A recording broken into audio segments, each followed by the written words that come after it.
नमस्कार। आज की ब्रीफिंग में I welcome member health NITI Aayog, health secretary and joint secretary from the Ministry of Health. Friends, we are starting a little early today, as you are aware that there is a 4:30 other program. So I'll request the health secretary to make the presentation, please.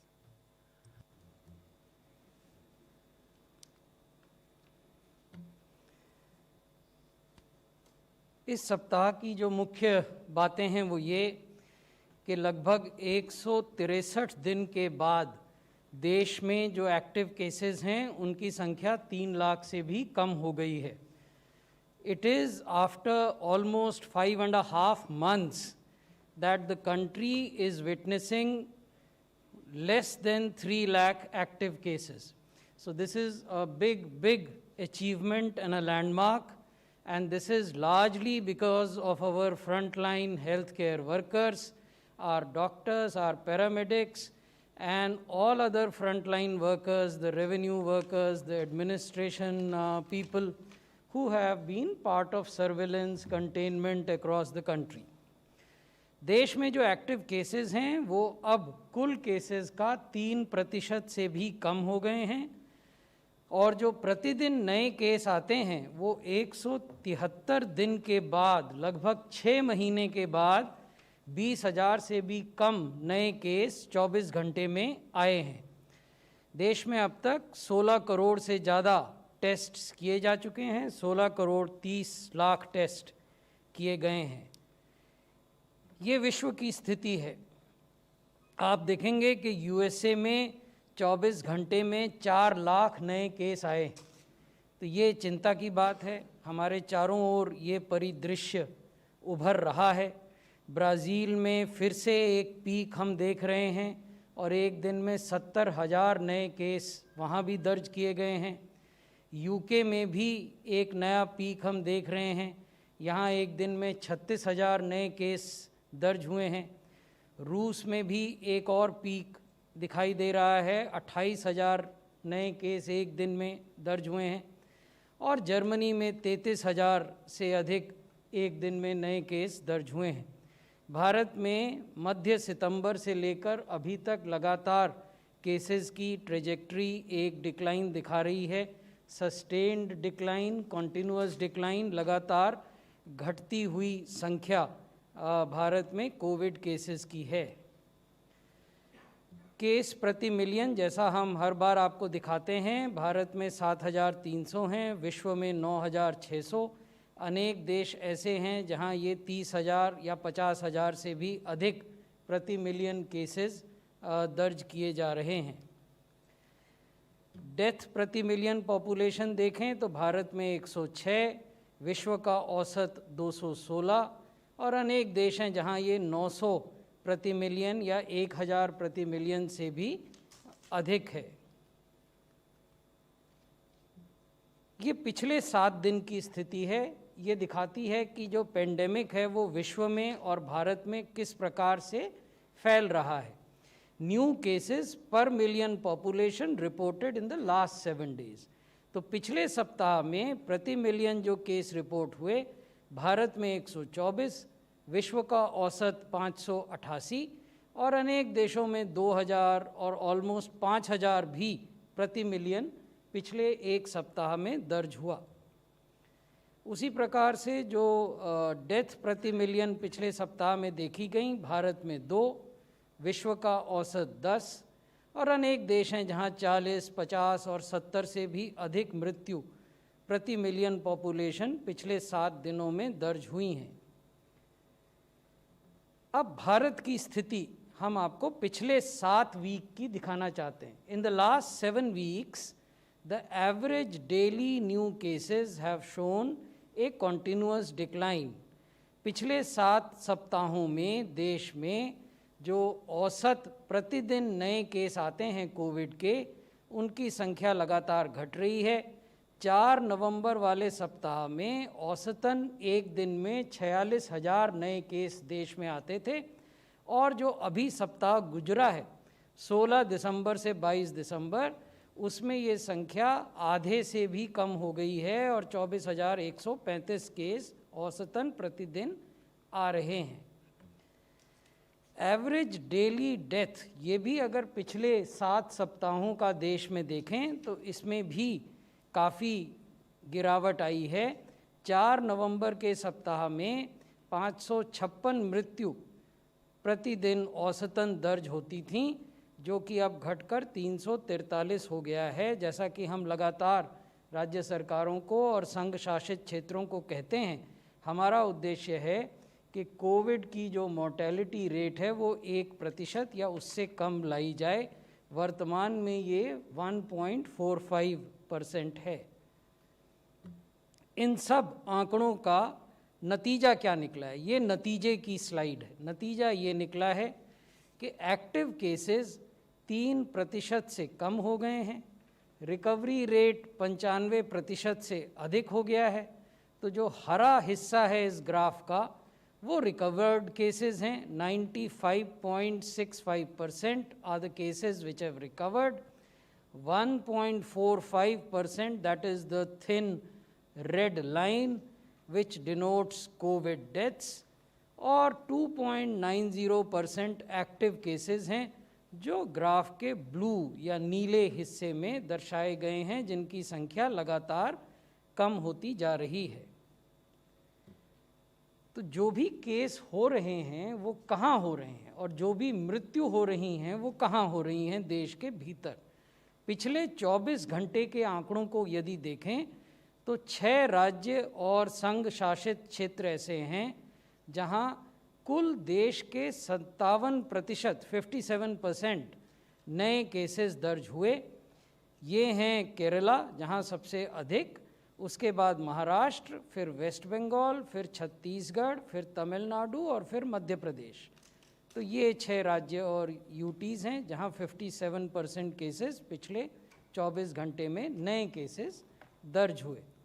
इसी प्रकार पिछले 24 घंटे में मृत्यु, Covid से होने वाली मृत्यु कहाँ दर्ज हुई सबसे ज़्यादा?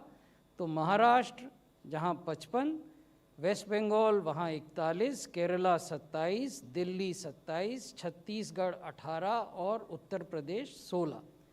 तो ये राज्य हैं जिनमें कि पिछले 24 घंटे में देश में हुई कोविड की मृत्यु का 61% दर्ज किया गया। 26 राज्य और यूटीज़, मैंने आपको बताया कि नए केसेस की संख्या लगातार घट रही है, मृत्यु की संख्या लगातार घट रही है। इस वजह से अब देश में 26 राज्य और यूटीज़ ऐसे हैं जहां 10,000 से या उससे कम एक्टिव केसेस रह गए हैं। तो उनके आंकड़े और उनके नाम हमने आपके समक्ष रखे हैं। बहुत बहुत धन्यवाद। धन्यवाद sir. I will request member health from the NITI Aayog sir. धन्यवाद।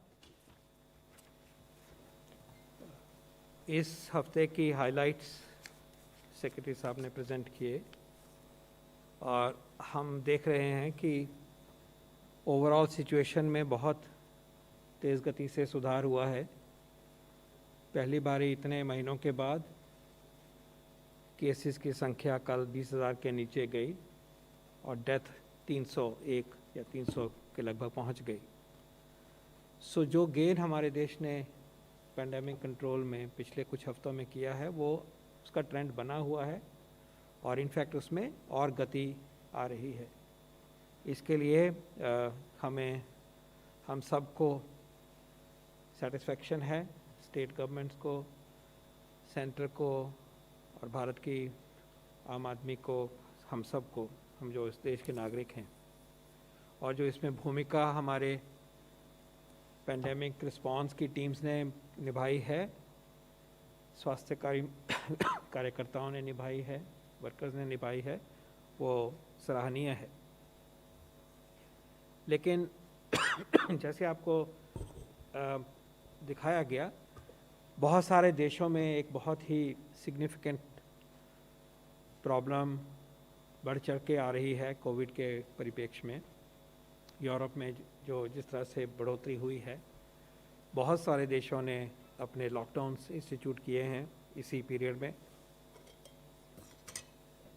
सॉरी। तो उस तरह से हम देखें तो हम बहुत अच्छी स्थिति में अपने आप को पाते हैं।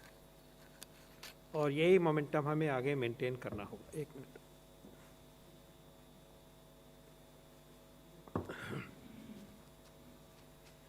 क्योंकि अगर हम मेंटेन करेंगे मोमेंटम तो अब जो वायरस के को हमने आगे प्रेशर पे डाला है उसको आगे सप्रेस करने के लिए हम सफल होंगे। हम ढिलाई नहीं बरतेंगे अपने व्यवहार में और पैंडेमिक के कंट्रोल करने के जो मेजर हम लेते हैं उसमें, तो इस वायरस को हम सप्रेस करके चेन्स ऑफ ट्रांसमिशन को काबू करने में सफल होंगे। इसी के बीच में एक जो यूके यूनाइटेड किंगडम में वायरस की जो म्यूटेशन की खबर आई है उससे सब आप परिचित हैं और हम समझाना चाहेंगे कि इसको सरकार किस तरह से समझती है और इसके लिए क्या किया जा रहा है। तो सबसे पहले तो ये समझें कि ये म्यूटेशन का मतलब क्या है। जो वायरस के अंदर जो स्ट्रक्चर है आरएनए का, वो एक धागे जैसा होता है।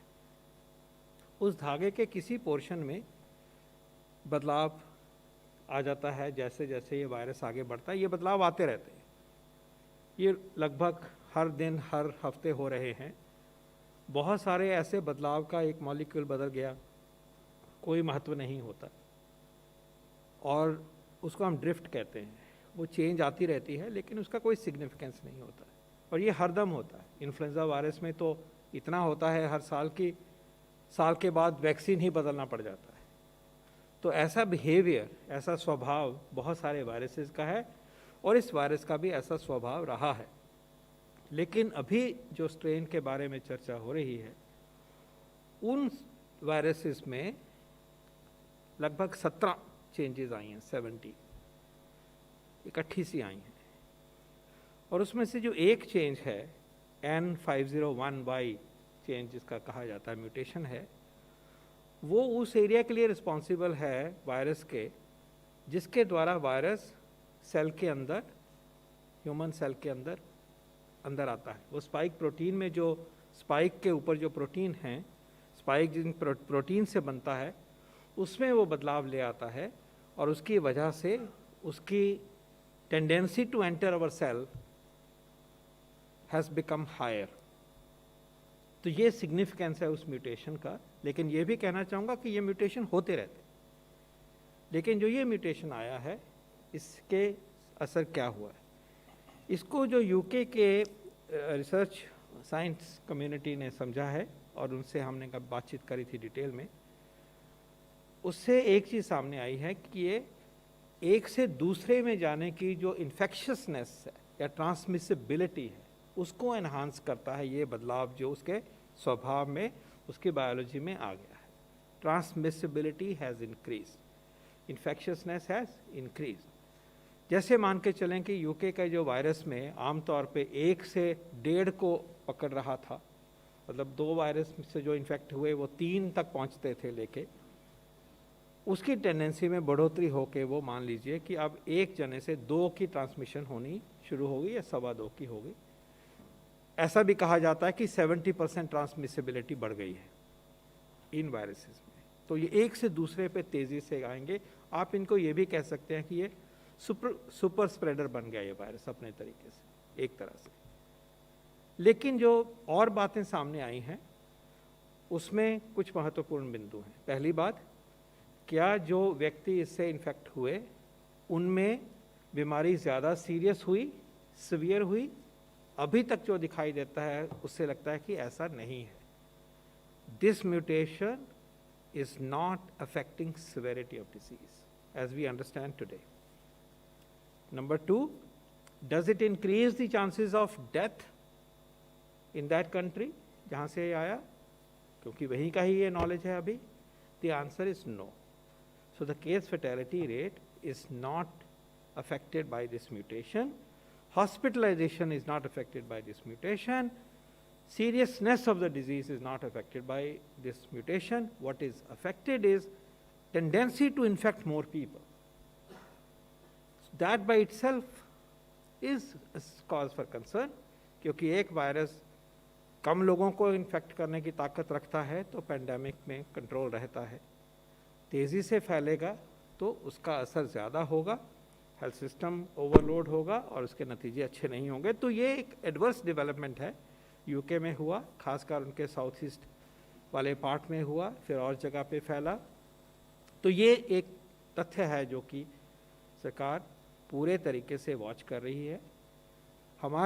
हम फॉर्चुनेट हैं कि हमारे देश में बहुत रोबस्ट लेबॉरेटरीज़ का सिस्टम है और वो पहले से ही, शुरू से ही जो हमारे देश में वायरस आइसोलेट हो रहे हैं उनके ये जीनोमिक सीक्वेंसिंग को, जीनोमिक बिहेवियर को, जीनोमिक स्ट्रक्चर को हम सिस्टमैटिकली स्टडी करते हैं।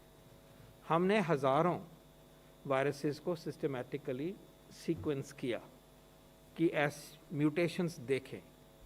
अभी तक जितनों को भी हमने किया है उनमें ऐसा सिग्नल हमारे देश के वायरसेस में हमने नहीं पाया है। लेकिन क्योंकि अब हम सब जुड़े हुए हैं, पेंडेमिक का मतलब है हम सभी जगह पे फैली हुई है, ट्रैवल होते हैं, स्प्रेड होती है, और ये भी फैक्ट है कि कुछ और देशों में कम से कम कोई ना कोई एक दो वायरस मिले हैं। जैसे ऑस्ट्रेलिया में भी ऐसी म्यूटेशन मिल गई, यूरोप के एक आधे देश में भी ऐसे मिल गई। तो हमें वॉचफुल रहना है। उसके लिए जो स्टेप्स लिए दिए उसके ऊपर मैं आता हूँ, लेकिन पहले ये कहना चाहूँगा कि हमारे भारत में लेबॉरेटरीज़ ने अब वायरसेस जो यहाँ आइसोलेट हुए हैं उनकी ट्रैकिंग करी हुई है, और हमें जहाँ तक भी हमारे पास डेटा अवेलेबल है उसमें ऐसा सिग्नल, ऐसी म्यूटेशन हमने डिटेक्ट नहीं करी है। जो म्यूटेशंस डिटेक्ट करी हैं वो इनसिग्निफिकेंट हैं, उसका कोई महत्व आगे तक अभी तक हमने नहीं डिटेक्ट किया। लेकिन इसके आने के बाद और डिसीशंस लिए गए। एक डिसीजन जो लिया गया वो यूके से आने जाने वाले पैसेंजर्स को आज रात के बाद रोक दिया गया है टेम्परेरीली, और उसके बारे में बात कर सकते हैं अगर उसके कोई सवाल होगा तो। लेकिन उसके साथ साथ दो महत्वपूर्ण कदम और लिए गए। एक तो हमारी लेबॉरेटरीज़ में जो भी और वायरस के सैंपल्स आए हैं, रिसेंटली आए हैं, उनको जेनेटिक सीक्वेंसिंग के लिए प्रायोरिटाइज करके काम कल से शुरू हो गया है, और भी तेज़ गति से और एक्सटेंसिव तरीके से। और इसमें हमारे जो CSIR हैं, हमारे ICMR हैं, हमारी DBT हैं, वो सब जुड़ गए हैं, और वो प्रक्रिया पूरे तौर पे तेज़ गति से लागू हो रही है। पहले भी हो रहा था, उसमें गति लाई गई है, कॉम्प्रिहेंसिवनेस लाई गई है।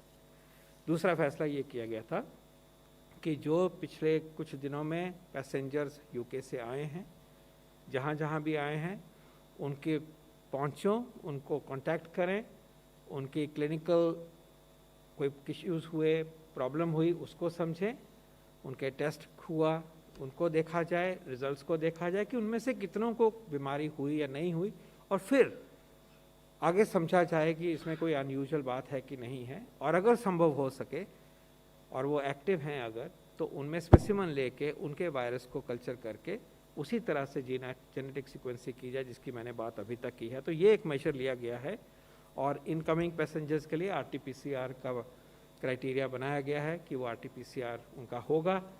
उसके बाद अगर पॉजिटिव हैं तो जैसे पॉजिटिव्स को हम ट्रीट करते हैं, आइसोलेट करते हैं, वो होंगे। अगर वो नेगेटिव हैं तो वो क्वारंटाइन में रखा जाएगा, उनको वॉच किया जाएगा, और सिम्टम्स आए हैं तो उसके बाद में आगे जांच करके, और वो भी जीन देखा जाएगा जिसमें बदलाव हुआ है।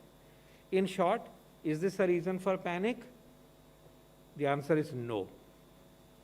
As of now, based on our discussions, deep understanding of the data available, our discussions with the scientists in UK, colleagues in WHO, and our own deep assessment, there is no cause for concern as panic. Is it a cause for us to be more vigilant? Of course, yes. और वो सिर्फ इसीलिए नहीं है, वो इसलिए भी है क्योंकि हमने अभी कोविड-19 की पैंडेमिक को पूरी तरह से लड़ना है, जीतना है। तो उसके लिए भी हमें विजिलेंट रहना है।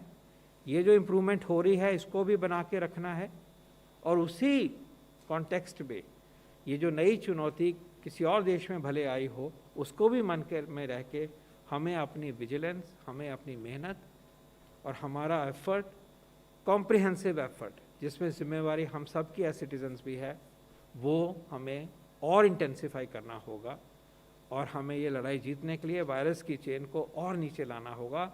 और जो भी वायरस है, जो भी इसका जीनोमिक सीक्वेंस है, वो हम अगर सप्रेस करते हैं तो हम सेफ रहते हैं। ये हमें ज़रूर करना होगा। और हम ये भी इसमें एम्फेसाइज करना चाहेंगे कि इस म्यूटेशन की वजह से जो हमारी ट्रीटमेंट गाइडलाइंस हैं उसमें भी कोई बदलाव नहीं आता। और बहुत इम्पॉर्टेंट ये भी बात है, जहाँ तक अभी तक समझ आ रही है वैज्ञानिकों को, कि इस म्यूटेशन होने के बावजूद जो भी वैक्सीन्स अभी डेवलप हो रहे हैं, पर्टिकुलरली जो हमारे देश में डेवलप हो रहे हैं और जो बाहर जो विकसित हुए हैं, जितने भी हुए हैं लगभग, उनको अगर हम इस दृष्टि से देखें कि क्या इस म्यूटेशन से उनके ऊपर नेगेटिव प्रभाव पड़ेगा कि वो काम नहीं करेंगे, ऐसा नहीं है। तो आज की अंडरस्टैंडिंग के हिसाब से हम कह सकते हैं कि जो वैक्सीन्स आ रहे हैं, जो आएंगे, जहाँ तक हमें ये दिखाई दे रहा है, इस म्यूटेशन का उस इंटरवेंशन से, उस बचाव के टूल से, वैक्सीनेशन से के ऊपर कोई असर नहीं है। तो in short, no need to panic. To the best of our knowledge, we have yet to spot such a virus in our country, for which there are intensive efforts in the offing. Number two, this virus increases transmissibility, infectiousness, but does not increase propensity for death or hospitalization or severity of disease. It has, as of our understanding today, no impact on the potential of the emerging vaccines that are being developed in our country and are available also on the scene in other countries. Thank you very much. After abundant precaution, decision for travel, temporary travel restrictions has been imposed, and if there are any questions, we'll be happy to answer on that. I'll be then requesting Secretary Health to amplify that idea, how we took this decision. Maybe it is right time to do so, sir. Over to you. Dhanyavad, sir. Online questions first, sir. Would it be correct to say this is the very first time since the pandemic began that surveillance, both at the airports and IDSP, will also look at genome sequences to rule out the UK variant? What about the passengers from UK who have arrived before suspension of the flights? There are two parts to this question. The first is this the first time that we would be testing passengers at airports and doing a genome sequencing? The answer is no. We have been testing passengers at airports.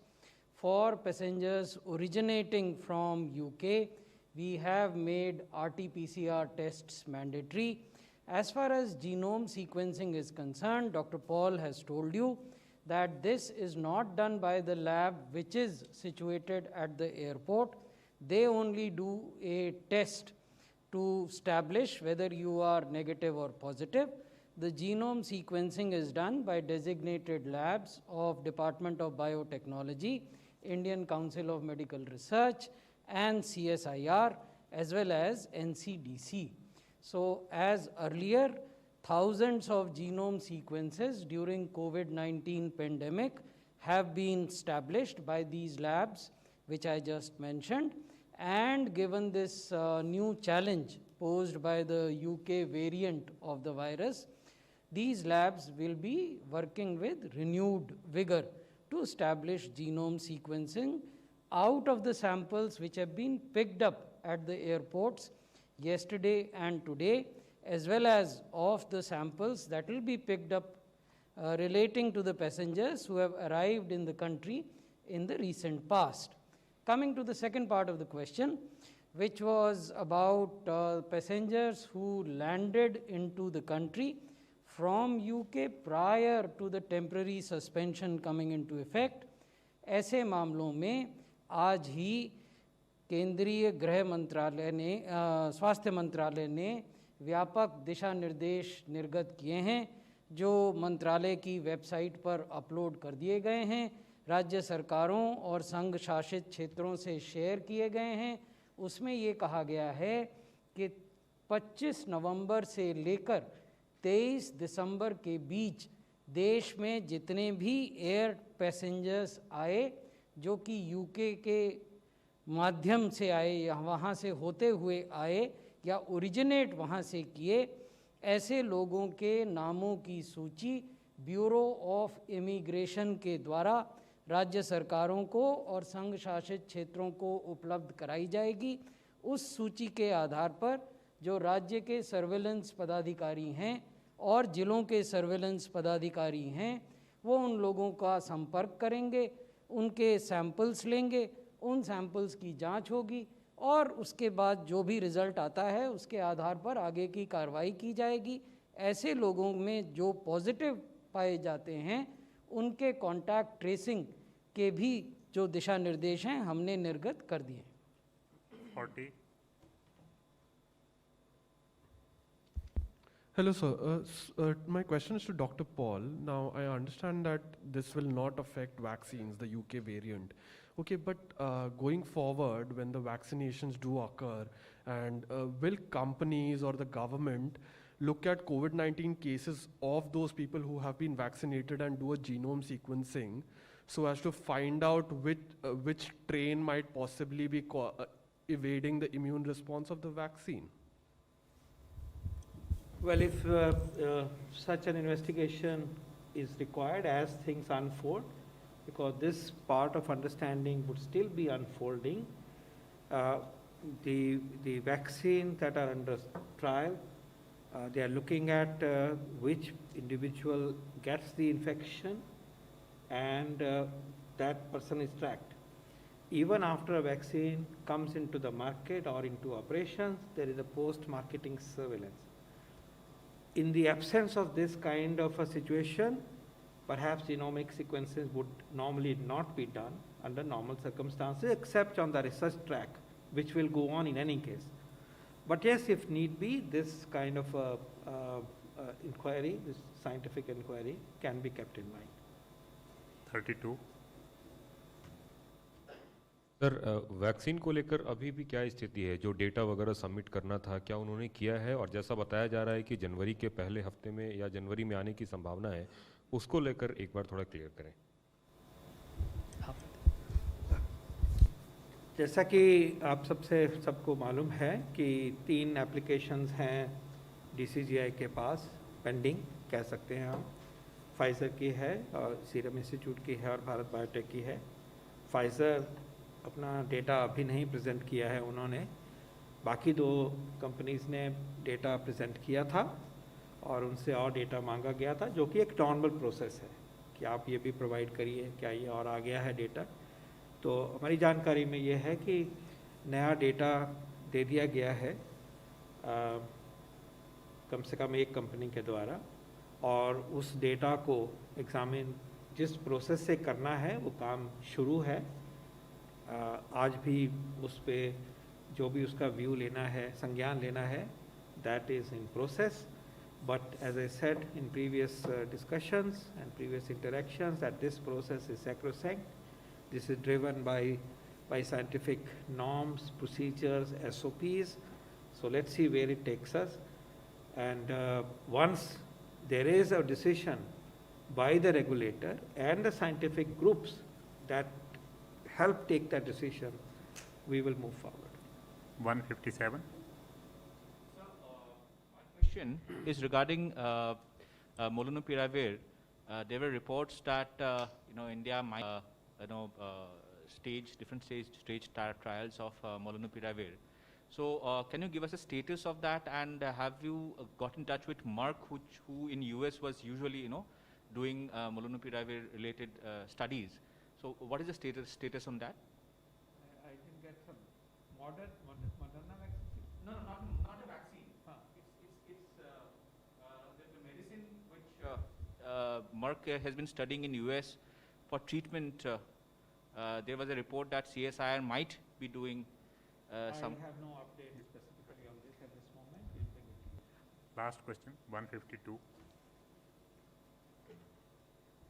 Sir Nitin DD news से कई ऐसे राज्य हैं, खासतौर पे केरल, पंजाब में cases बढ़े हैं। क्या ऐसा लगता है कि वहाँ लोग टेस्ट कराने नहीं आ रहे हैं, बीमारी को छिपा रहे हैं, कि कोई सरकार से राज्य सरकार को बोला गया है कि वो ज़्यादा से ज़्यादा टेस्ट करें, या क्या वजह है कि इन राज्यों में नए केस आए? जैसा कि हम आपको बताते रहे हैं कि जिन राज्यों में केसेस की संख्या बढ़ती है या मृत्यु की संख्या बढ़ती है, उनके साथ हम लगातार संपर्क में रहते हैं।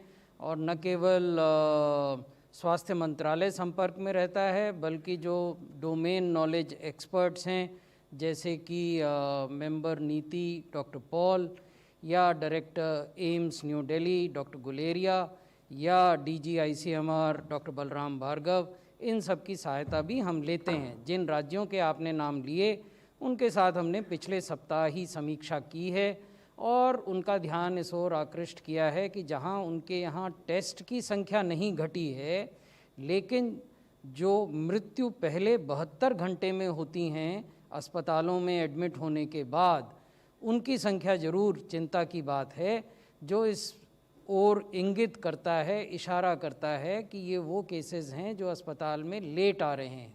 तो हमारा परामर्श राज्य सरकारों को ये है कि जो भी केसेस हैं जिनमें लक्षण हैं, जो माइल्ड हों या मॉडरेट हों, उनको तत्काल अस्पतालों में लाया जाना चाहिए।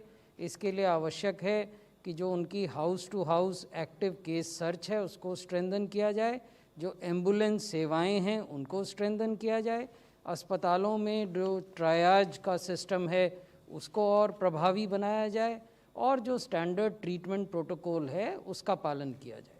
Closing comments from Dr. इस Paul. उपलक्ष्य में, थैंक यू, इस उपलक्ष्य में ये भी बहुत ज़रूरी है कि हम सबको जो जहाँ भी हैं, और पर्टिकुलरली इन प्रदेशों में जहाँ सिचुएशन अभी भी मान लीजिए कि मुश्किल है और ज़्यादा मुश्किल है, हमारी भी जिम्मेवारी ये बनती है कि अगर हमें सिम्टम होता है, हम किसी के टच में आए हैं जिसको पॉजिटिव निकला, तो आप जल्दी रिस्पॉन्ड करिए। देरी होती है तो किसी भी देश में कितना भी स्ट्रॉन्ग सिस्टम, हेल्थ सिस्टम होगा, बचाव करना मुश्किल हो जाता है।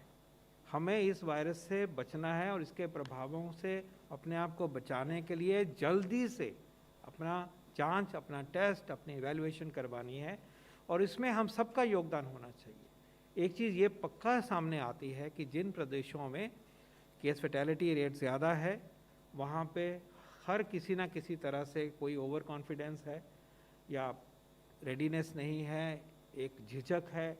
इन चीज़ों से हम हटेंगे तो हमें सबको फ़ायदा होगा। तो अपील करना चाहेंगे हम सरकार की तरफ से कि जो भी एक एडवाइस दी जा रही है, जल्दी से टच में आना हेल्थ सिस्टम के, अपना टेस्ट करवाना, अपना बताना, और आप में सिम्टम है तो जो SOP के हिसाब से जहां आपको होना चाहिए वहां आप वक्त के टाइम से पहुंचिए, ये बहुत ज़रूरी है। अंत में मैं ये कहना चाहूँगा कि चाहे हम अपनी लड़ाई काफ़ी हद तक अब एक अच्छे मुकाम तक लेके आ गए हैं, लेकिन अभी तक ये वायरस कहीं गया नहीं है।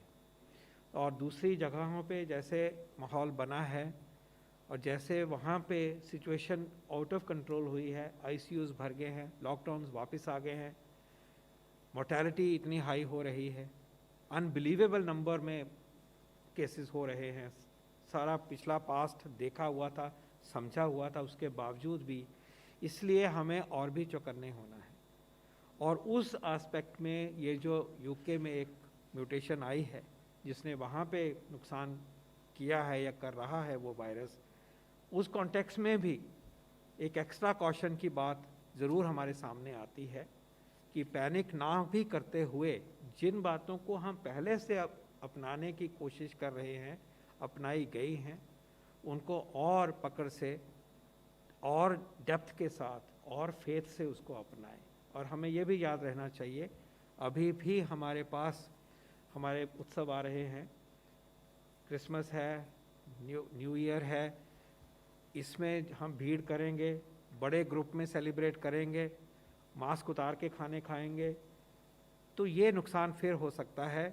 हमें याद रहना चाहिए कि अभी अभी हम तीसरी पीक दिल्ली से फॉर एग्जांपल या और प्रदेशों में भी इन पीक से बच के आए हैं जो कि उत्सव की वजह से शुरू हुई थी।